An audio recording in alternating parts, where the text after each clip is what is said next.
I head up an organisation called Solas. Solas is the Scots word, the Gaelic word for light.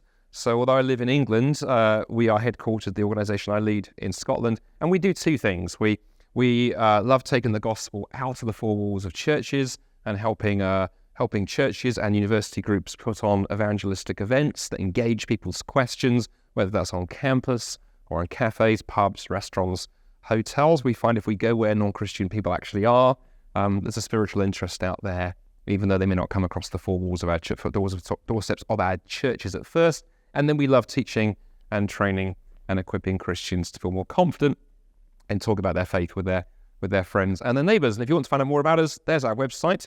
But without further ado, let us dive in then to this morning's theme and think about questions and how we engage with them. And the first thing I want to observe is that there's a fear that many Christians have of being asked tough questions. In fact, just because you're an academic doesn't make you immune from that fear. I know when I was at university and when I was then in the workplace, I didn't really talk about my faith a lot in my 20s. I kept my faith quite to myself. And looking back, I think one of the reasons I did that was I was afraid. I was afraid of what would happen if I talk about my faith at work or on campus and someone asks me a question about science or about suffering or about sexuality or about a topic that begins with a letter other than F. What would happen? How bad might it be? And so what I want to do this morning is help you, if that's a fear that you have or you feel ill-equipped in some of the tough questions that may get thrown at you if you're more public in your faith. Rather than teach you particular answers to particular questions, that's great to do that, I want to teach you a five-fold framework, a five-step framework that can help us begin to get a handle on any question, even if it's one you've never had before. But before we get there, let's begin by noting that sadly, the church sometimes has a bad reputation when it comes to questions. Sometimes in the church, we have a bad reputation when it comes to questions. I remember some years ago when I was living in Canada.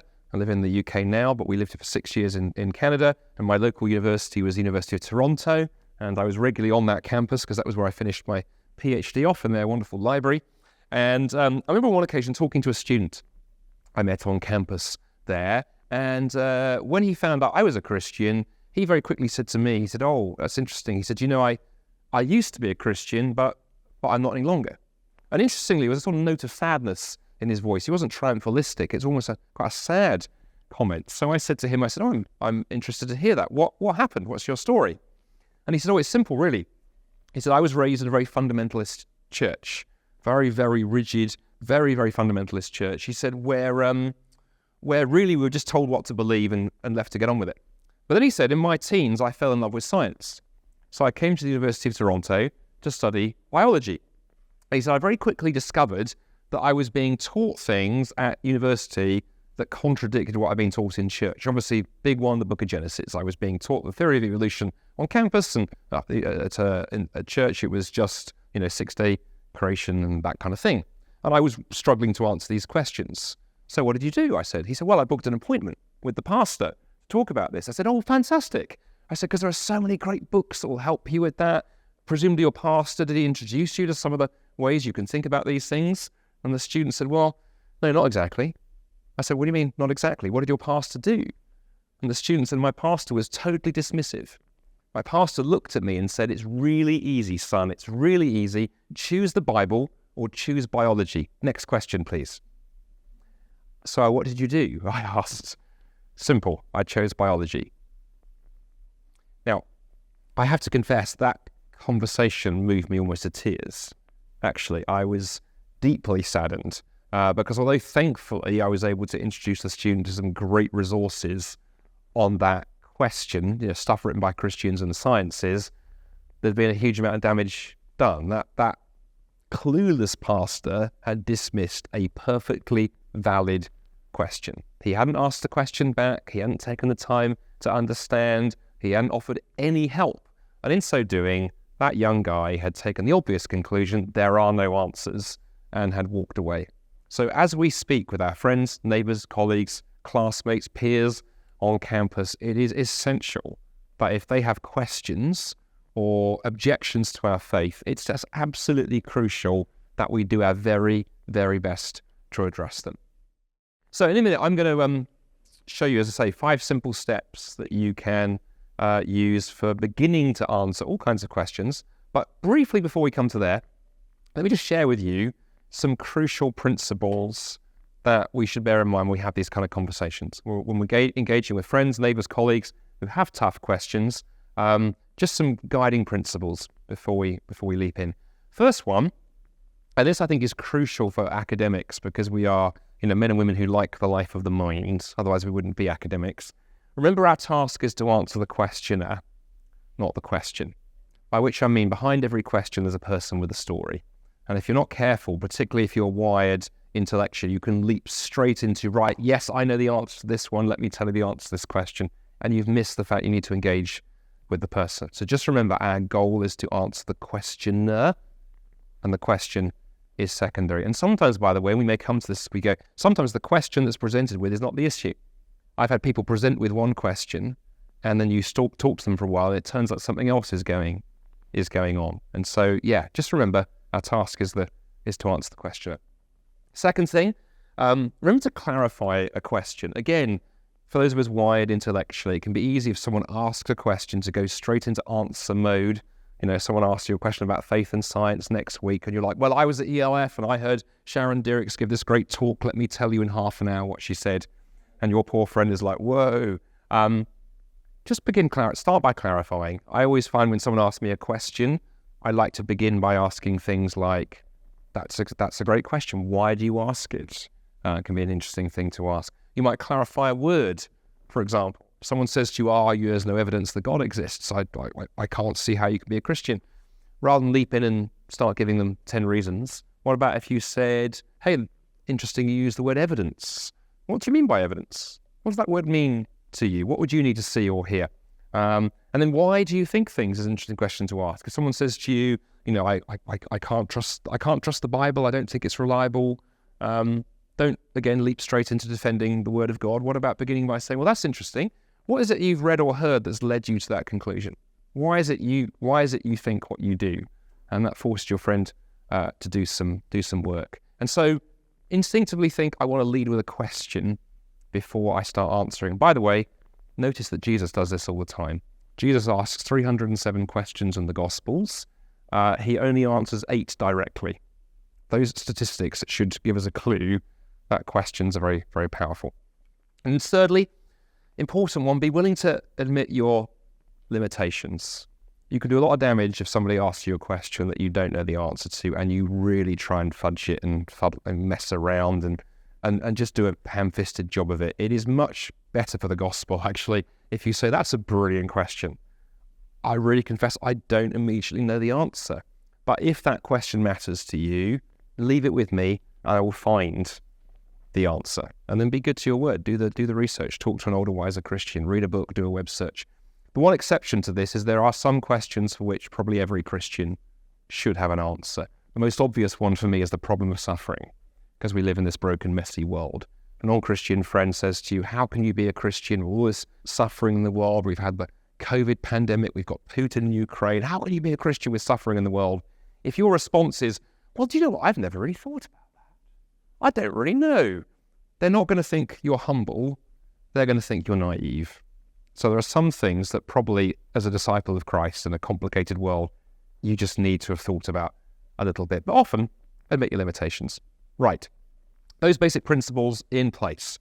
I get at last to the main course. What are these 5 steps? I hear you cry. Well, you're not crying out. You're a very modest audience this morning.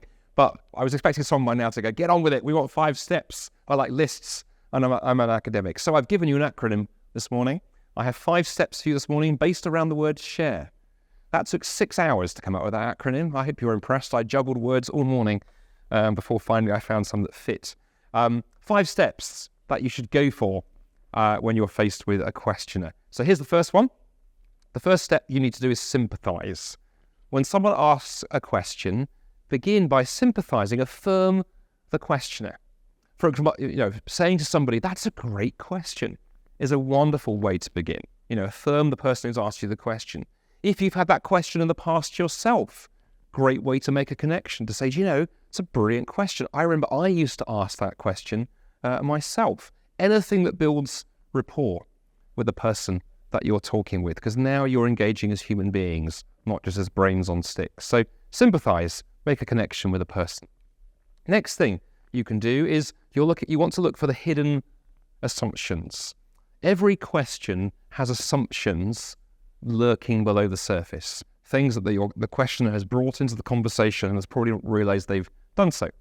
And you want to explore those. Now, in a minute, we're going to do a couple of worked examples and show you how that works. For now, just hold that idea in your minds that you want to look for the hidden assumptions in the question.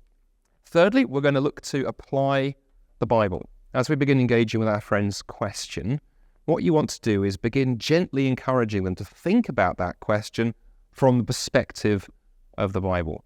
I've often found over the years that questions that can look quite daunting when you first encounter them can sometimes look quite different when you walk up to the foot of the cross and you look at them from that perspective. So A is for apply the Bible. Fourthly, you want to retell the gospel story through the question. This to me is one of the most crucial ones. That again, for those of us who love the life of the mind, we can get obsessed with giving clever, intellectually robust answers to questions, and that's great, but that's not the end goal. The end goal is that our friend sees Jesus clearly. So it's always worth asking, whatever the question, is there a way that we can use it to bring people to take a look at Christ? And then finally, and then we'll do a couple of worked examples, E is for equip your friend. If your friend has asked a complex question and you've only got a short time to talk, probably you can only skate across the surface of the question. But can you leave your friend with a resource to equip them? Can you direct them to a podcast or a blog post or a website article or a book or a resource that you can encourage them to read, to watch, to go deeper into the topic, anything they can follow up later? So those are the 5 steps that I like to follow when I'm faced with a question, whether it's a question from my next door neighbour, whether it's a student I've met on campus, whether it's somebody who has come to a Solas evangelism event. I always like to use these 5 steps in my mind as I engage with them. But I hear you cry quietly and modestly. This looks great, Andy. What does this look like in practice? So let me show you 2 worked examples, and then I'm going to get you back into your groups and give you 10 minutes to have a go at applying this framework to a 3rd example and have a crack at it yourself. So let's take a worked example, and let's take one of the biggest questions of all. Maybe this was a question that got shared in your discussion group some moments ago. The whole question of pain and suffering. If God exists, why is there pain and suffering? That's one of the most common questions I hear as an evangelist. How can you be a Christian, people say to us, given the pain, the suffering, the messy, broken, hurting world we find ourselves in? Sometimes the question comes in sharper form. The person asking it is asking something specific. If God is good, why did my friend get attacked? If God is good, why did my sister die of cancer? I was sharing in our small group that the toughest question I ever had was about 15 years ago when someone was asking a question about a double suicide. A friend of theirs had lost 2 dear friends of theirs who both committed suicide within a week of each other. Where was God? Their friend was asking when that goes on. So let's think about how we might use our share method in beginning to address this question. And remember, we're only skating over the surface here. We've got a short time together this morning. If you were having a conversation, perhaps over coffee or something, you might take 2-3 hours, depending on the time you've got. But hopefully give you a few thoughts that you could perhaps weave into such a conversation. So the first thing we do, of course, is sympathize. And particularly on this question, I would want to really thank the person for asking it, especially if there's a personal component to it. I would want to thank them for their honesty. I would want to identify with the pain and go, I'm so sorry to hear what happened. That must have been awful. I will often on this question want to talk about how I've thought about this question and wrestled with it over the years, especially when suffering has struck close to home. We had a close family friend of ours some years ago was attacked and robbed in the street and beaten up so badly he was never able to work again. That brought evil home to us. And then a few years ago, about 10 years ago, when we were trying to start a family, my wife and I had a series of miscarriages and we lost several pregnancies. I will often use one or other of those examples or bereavement or so forth to show I've thought about this question as well. I really hear where you're coming from. We need to make that connection, particularly on this question. So that's the sympathetic part. What's next? Hidden assumptions. Well, this is the interesting thing with this question. I always want to say to people, it's interesting that it's not just Christians who have to wrestle with this question. All of us have to wrestle with questions of evil and suffering. For example, if you are an atheist, there are questions to ask here too. One question you have as an atheist is, why does evil and suffering and pain seem so wrong? If humans are just a collection of atoms and particles, why does it matter what happens to them? Why does anyone ultimately care? Furthermore, where is it we've gotten the idea from that suffering and death are not right? I mean, aren't they just part of nature if we live in a natural world? And by the way, once you start throwing words like good and evil around, if you want to sit there and say, well, what Putin is doing is evil, the challenge you have as an atheist is, how do you get to say? Who decides? Aren't those just personal preferences in a godless universe? And I will often want to say to my friend at this point, look, Christians have some questions to answer. Oh, of course we do. I just want to suggest to them that I wonder whether Christianity right at the start gives us this slightly better framework for talking about these things.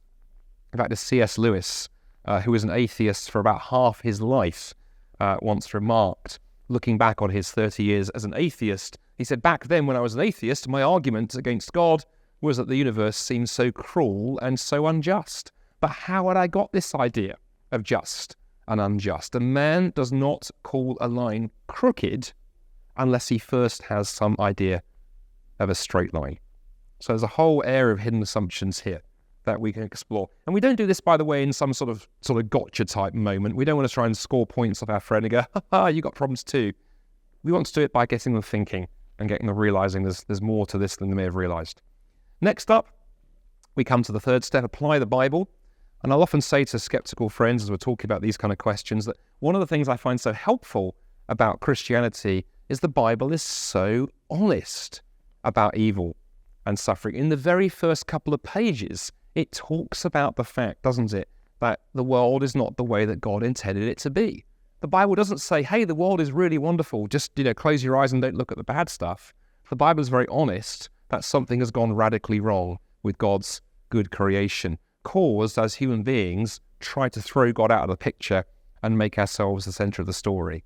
But the Bible, I would also want to say to them, is clear that pain and suffering, evil and death are not the last word. They're not the end of the story, because the Bible, of course, tells this much bigger story of God's plans to restore and renew and rescue his creation and destroy evil once and for all. And I sometimes like to just, with a twinkle in my eye, say to a skeptical friend, I wonder whether when we naturally react with horror at suffering or death or injustice, as we do, all human beings, if they're functioning normally, look at evil and death and injustice and react against it. I often say, I wonder when we react that way, whether we are instinctively revealing that all of us know in the very deepest fibre of our being that the biblical story is true.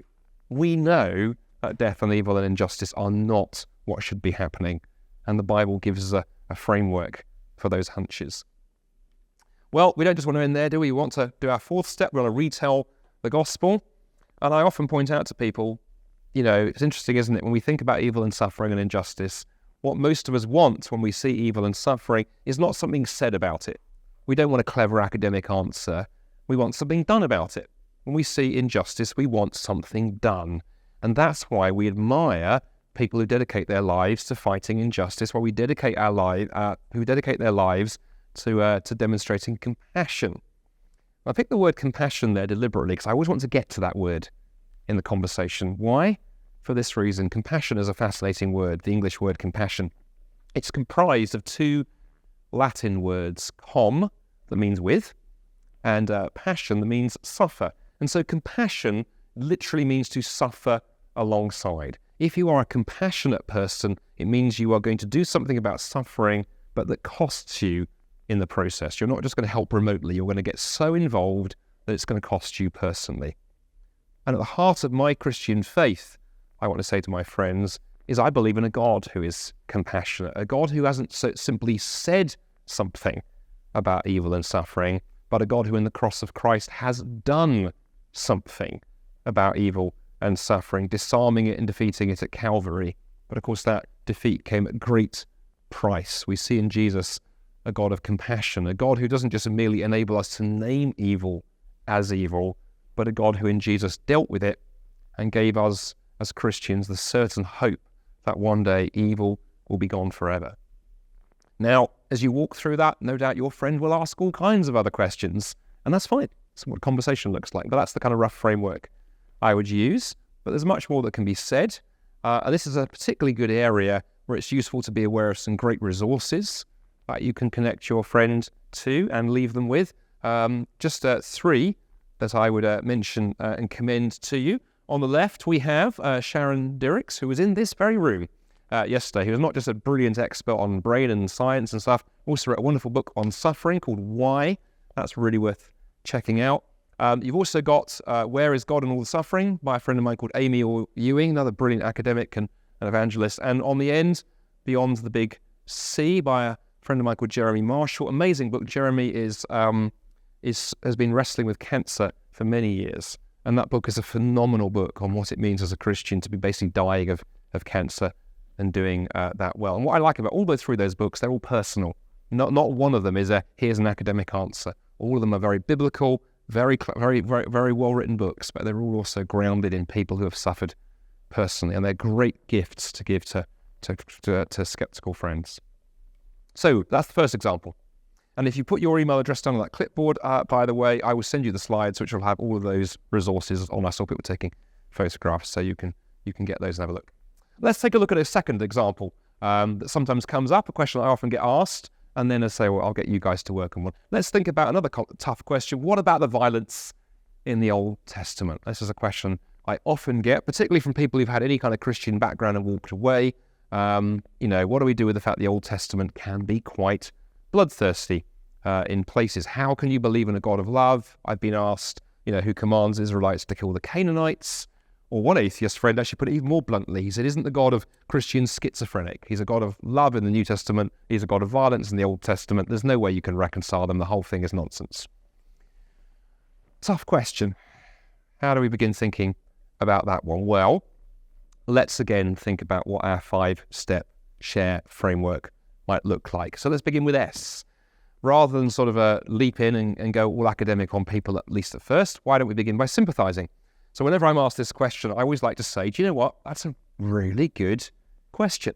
And I think the question has a point, right? I often say, I can understand why you ask it. There are passages in, for example, the book of Joshua that when I read, even today after being a Christian for 40 years, I still sometimes find myself thinking, yes, that is quite, it's quite direct. And if as Christians, we haven't wondered how some of that Old Testament stuff fits with Jesus' command to lay down your sword and love your enemies, then at the very least, perhaps we haven't quite read carefully enough. So acknowledge the question. It's a good question. There are good answers to it, but it's a good question. So what are the hidden assumptions in this question? What are the things that our question has assumed but may not have realized? Well, one question I like to ask people is, hey, do you think, or have you ever wondered, if there are occasions when violence is permitted? Are there times when violence is permissible? And if so, what might those be? That's a really interesting question, because most people instinctively assume that, what happened during the Second World War, when the Allies fought back against the Nazis, that was a good thing. Most people think that resisting what's going on in Ukraine and Putin's expansionary dreams is a good idea. So presumably there's a time when violence is okay. What do those look like? Get your friend thinking about that. If your friend is nevertheless deeply committed to pacifism, you might ask the question, just out of interest, where do you think the value that you hold, that love and peace are supreme values, where do they come from? Where do those values come from? After all, if we live in a purely naturalistic universe where natural selection is the only game in town, to quote the atheist Richard Dawkins, then presumably the triumph of the strong over the weak is just part of the great game of life, right? That's what happens. The weak creature gets eaten and the stronger survives.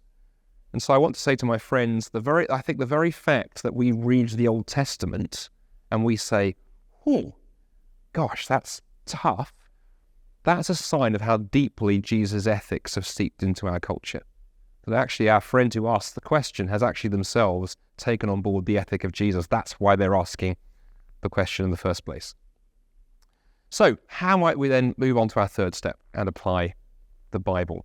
Well, I was something to say to friends who asked this question, did you know that the question of how God's love and how God's judgment fit together is not a question we discovered in the 21st century, but is actually a question raised by the Bible itself? The Bible itself wrestles with that question, which is just interesting, right? So, for example, scholars will tell us that one of the oldest books of the Bible is the book of Jonah. And if you remember in the book of Jonah, there's this moment at the end where Jonah has this massive complaint about God's character. God has sent him to preach to the Assyrians, the hated, oppressive Assyrians. Jonah's run away, gone the opposite direction, has got thrown off a boat into a whale, vomited up on a beach. He's gone to preach to Nineveh, and amazingly, they've all repented, and God's forgiven them. And rather than hold a worship service and celebrate what's happened, Jonah goes absolutely nuts and sits under his tree and has this huge, great grumble at God. Remember what he says? "Isn't this what I said, Lord?" said Jonah. "Isn't this what I said when I was still at home? This is what I tried to forestall by fleeing to Tarshish, because I knew that you are a gracious and a compassionate God, that you're slow to anger, you're abounding in love, you're a God who relents from sending calamity. So God, Lord, take away my life, for it's better for me to die than to live." So in other words, Jonah has a problem with God's love and God's judgment and the way they clash. In his case, he's got it the other way around. His complaint is, God, you're too kind, you're too merciful, you're too darn compassionate. And Jonah is wrestling with how love and judgment fit together. But you see, the Bible doesn't see these things as contradictory. The Bible would say that God's judgment flows out of his love, because the opposite of love is not judgment. The opposite of the word love is not the word judgment. If I truly love somebody, I will care deeply if they are wronged and hurt or oppressed. And that, says the Bible, is one of the reasons, not the only one, but one of the reasons that God acts in judgment. He loves the world that he has made, and when he sees injustice, evil, violence, and the consequences of sin, God will bring judgment. And now, of course, coming back to the book of Joshua that I mentioned in the setup for this, we see something similar going on, don't we? The Israelites were not asked to go and wipe out a nation of vegan, kitten-hugging, pacifistic knitting enthusiasts.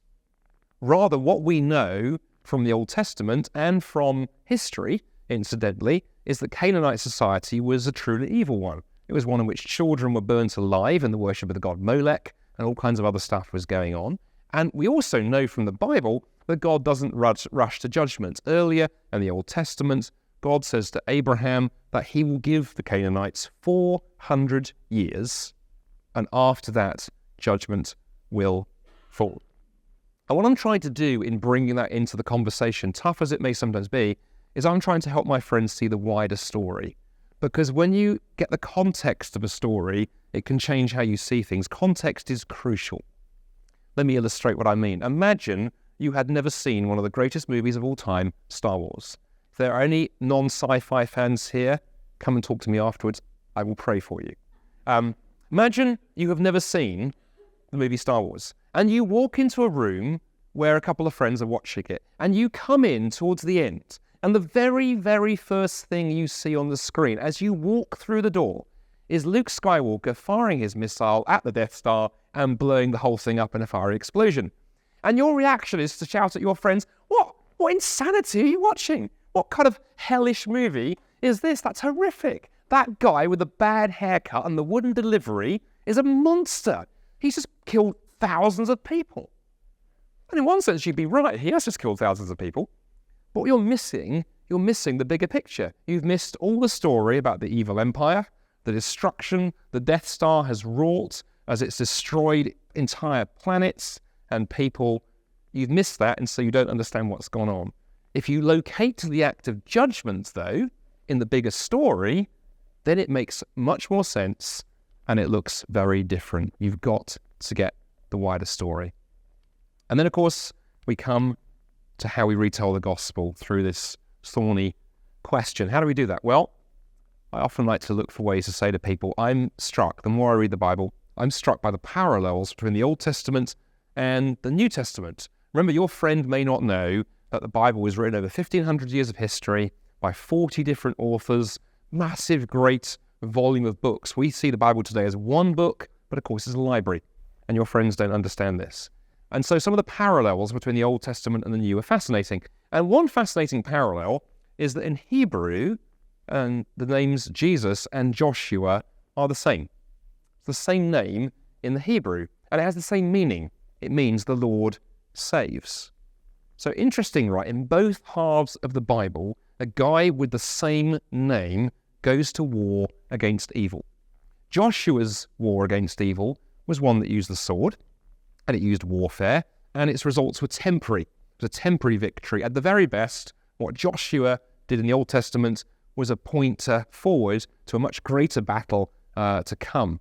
And in that much greater battle, Jesus warred against evil. He fought against evil, not with weapons, but with self-sacrificial love. And he destroyed evil once and for all by laying down power and letting violence do its worst to him. And even as he hung there on the cross, he publicly forgave his enemies who had nailed him there. And I say to folks, talk of enemies is interesting, isn't it? Because as we ask questions about the Old Testament, particularly, it's very easy to sit in judgment on it. It's very easy to sit there and go, well, we're the good guys, and over here there's all this bad stuff happening. But I sometimes like to look for opportunities to say to my friend, I wonder if it's ever struck you that the Bible doesn't let us get off the hook. The Bible tells us that we are all God's enemies because we've turned our backs on him. But thankfully, the God of the Bible is in Jesus, a God who loved his enemies and laid his life down for them, and offers, if we put our trust in him, to make us, his enemies, his friends. Well, like the previous question, we've covered a lot. The conversation may unfold in different directions. Good to leave your friends with something to wrestle with and think about and read. 3 resources I can recommend. Skeletons in God's Closet by Joshua Ryan Butler. Brilliant book, looking not just at war of the Old Testament, but also looking at hell and judgment and those issues more generally. Really accessible book, helping people think about those questions and see the gospel through them.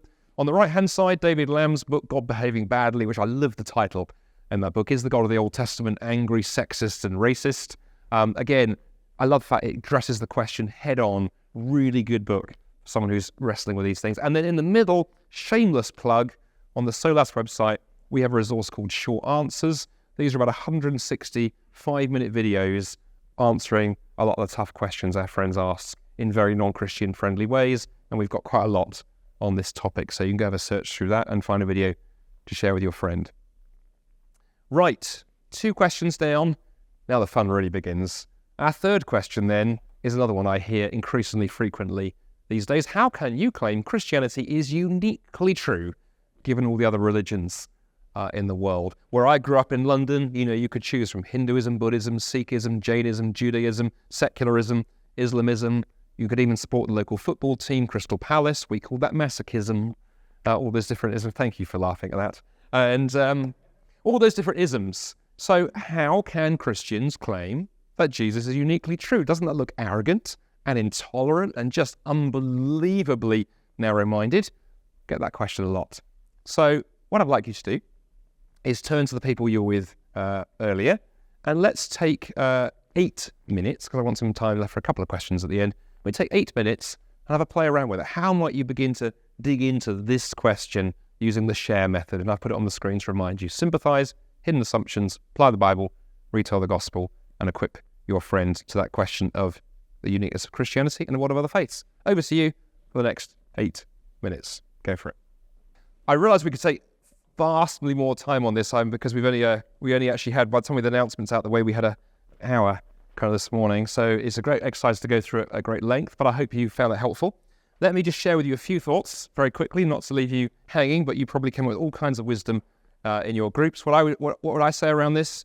Sympathise, definitely want to make a great connection on. If you've got friends in other faiths, that's a great way of doing it. You can talk about the fact you have friends in other faiths. Over the years, I often talk about the joke I did a moment ago. I talk about growing up in London, very diverse. London, one of the most diverse cities in the world. It's fantastic. All the different nations and beliefs that have come in through immigration. It's wonderful. I love that richness, but it does raise this kind of question. So I get it. it's a good question. So show the person you've been thinking about it. Hidden assumptions. One hidden assumption I think behind this question that I sometimes like to tease out is, just out of interest, what precisely is it about Christian exclusivity that you find difficult? After all, Muslims, Buddhists, and Jews all make exclusive truth claims. Atheists too, by the way, do too. Atheists think everybody else is wrong and atheism is correct. And by the way, even if you try and cheekily say, well, I believe that all religions are true, you are actually excluding the person who thinks that only one religion is true. So you can't get away from this. And maybe there's something about the nature of truth, right, that makes it exclusive. After all, Paris is either the capital of France or it isn't. 2 + 2 is either 4 or it's something else. Perhaps it's the very nature of truth to be exclusive. And perhaps the question is not, is this an exclusive truth claim, but how can we handle those who think differently to us graciously? Applying the Bible, how might we do this? Well, again, I sometimes want to say to people, it's interesting, right? There's loads of confusion, isn't there, around the word God? We can sometimes assume that when we use the word God in a conversation, everyone means the same thing. So when my Muslim friends say they believe in God, when my atheist friends say they don't believe in God, when my Hindu friend says they believe in millions of gods, and I say I believe in one God, everyone around the table assumes we're using God the same way. But I'm not sure that is true. And I think the Bible introduces the idea, actually, there are lots of competing ideas about God out there, and it's crucial to know which God we are talking about. Furthermore, you'll sometimes hear people say things, well, couldn't every religion, lead to God? Couldn't every path lead to the top of the mountain, or so on? And it's interesting observing that actually only the Bible makes the claim that we can get to God. Only the Bible promises to lead us to God. Some religions will claim to lead you to annihilation and non-existence. Some religions will claim that you'll end up being sort of absorbed into the cosmic oneness. Some religions, like the Quran and Islam, claim to lead you to paradise. The Quran does not claim to lead you to God. It claims to lead you to paradise, where there'll be rivers of wine and fruit trees and beautiful young women for the men to enjoy, but God is somewhat absent. By contrast, it's only the Bible that offers out this promise of an eternal relationship with God in the new heavens and the new earth. The God who walks and talks with Adam and Eve in Genesis, the God who stepped into history, the person of Jesus, is the God who in Revelation 21 talks about dwelling with his people once again into the future. That's a unique Christian claim. And when you say that, it's quite fun because you can turn to the person you're talking to and say, if I've got that wrong, please do show me another religion that makes that claim, because I don't think there is one.